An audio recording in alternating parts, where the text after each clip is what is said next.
வணக்கம். திருச்சி என்றாலே உச்சி பிள்ளையார் தான் நினைவுக்கு வரும்.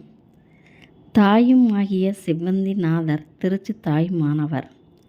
மூலவர் தாயுமானவர், தாயார் மட்டுவார் குழலி. தேவார பாடல் பெற்ற தலமாகும்.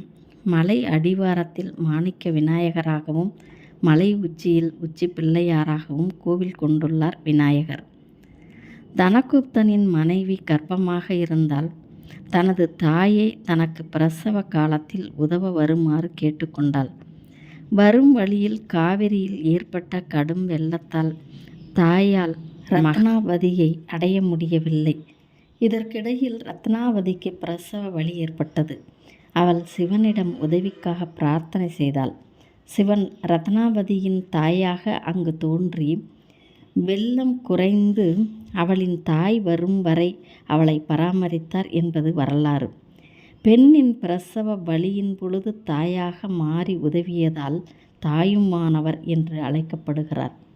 கர்ப்பிணி பெண்கள் இத்தல இறைவனையும் இறைவியையும் பிரார்த்தனை செய்தால் சுகப்பிரசவம் உண்டாகும் என்பது நம்பிக்கை.